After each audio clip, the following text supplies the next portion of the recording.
Welcome. My name is Dr. Suzanne LeBlang, and this lecture is on the anatomy of uterine fibroids. Whether you're at home, on your computer, or on your mobile device, realize you are not alone. Millions of women around the world suffer from uterine fibroids. At least 1 out of every 4 women in the United States have symptoms due to uterine fibroids. In fact, about 70% of Caucasian women and more than 80% of African American women have developed fibroids by the time they're 50 years of age. I'd like to go over today, what are uterine fibroids? Why do they develop? Does size matter? And does location matter? So uterine fibroids are typically benign, non-cancerous tumors of the uterus. Very few, less than 1 in 1,000, may harbor a small malignancy or a sarcoma.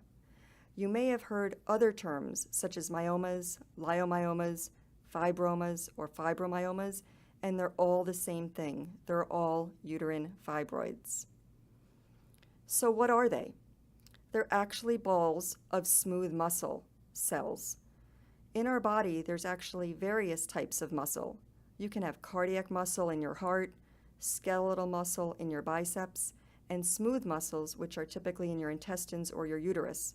So uterine fibroids are actually balls of this smooth muscle organized in a focal area inside your uterus. Why do they develop? There are many reasons why fibroids develop, some of which we know, such as the ones demonstrated here. Patients that are obese, who have heavy alcohol consumption, are more likely to develop fibroids. People who have a mother or a grandmother have a genetic predisposition to developing fibroids. And certain women that are either of Latin descent or African American are more likely to develop fibroids. Does size matter? Yeah, size matters. Some women have small fibroids and multiple fibroids. Some women have large fibroids. It's like having a fruit salad in your pelvis. You could have fibroids that are 5 centimeters the size of a plum, 2 centimeters the size of a grape, or even 12 centimeters the size of a cantaloupe. So depending on the size will determine what types of symptoms you're having. The location of your fibroids also matters a lot. So let me explain to you the anatomy of the uterus a little bit more so you can understand why the location matters. The inner part of the uterus is called the endometrium. That's where a baby grows, and that's what you slough off every month that causes the bleeding during your menstrual cycles. So the closer the fibroid is to the endometrium, the more likely you are to have more bleeding. So fibroids that are submucosal or are entirely within this endometrium, intracavitary fibroids, are more likely to bleed. There are intramural fibroids that are located entirely within the wall of the uterus, and as those get larger, they tend to cause more bulk symptoms. There are subserosal fibroids, which are underneath the outer lining of the uterus, and pedunculated fibroids, which protrude out from the uterine wall, which can impinge on structures surrounding the uterus. So the location of the fibroid matters. Some symptoms you will experience during your monthly cycles, and some you can experience throughout the month. So some of the more common ongoing symptoms are bleeding between periods, leg, back, or pelvic pain or pressure, constipation or frequent urination, or bloating. Some of the more common monthly symptoms are very irregular and painful periods, heavy bleeding or increased flow with passage of clots during the menstrual cycle, cramping, and if you lose a lot of blood flow, you can even become anemic. So let me show you a few examples of these more common symptoms of heavy bleeding, urinary frequency, pelvic pressure and pain, infertility, and pain during intercourse.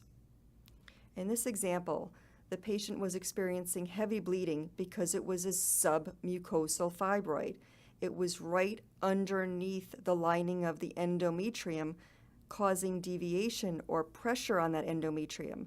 So again, the closer this fibroid is to the endometrium, the more likely you are to have heavy bleeding. In this patient with urinary frequency, there was a large intramural fibroid. It was developing entirely within the wall, and as it grew larger, it starts to put pressure on the bladder every time it fills, and therefore you have the sense that you need to go to the bathroom frequently. This particular patient also had such a large fibroid that it was pushing the rectus abdominis muscle out, and she feels and looks like she's pregnant.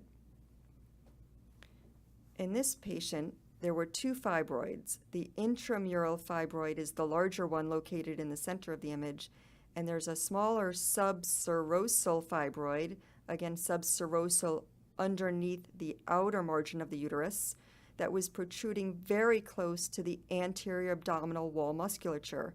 So this patient could not only feel the fibroid with her hand, but every time she went to do a sit-up or worked out in the gym, she felt pain because it was impinging on her abdominal wall musculature.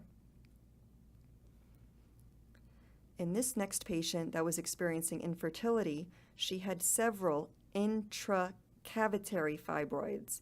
These are the fibroids that are located inside the endometrium, so it would be very difficult for an embryo not only to implant, but to grow because of the presence of these intracavitary fibroids. This patient was experiencing pain during intercourse because the fibroid was located farther down in the pelvis near the junction of the uterus and the cervix. So the implications of having fibroids are multiple. There are lifestyle implications and physical implications. There's stress from dealing with the pain, diminished intimacy, feeling trapped. It can take over your life and prevent you from doing your normal activities of daily life, whether at home or at work. The physical pain can be significant, and it can even result in infertility. So I encourage you to take this information on the anatomy of uterine fibroids and learn about what options are available to you.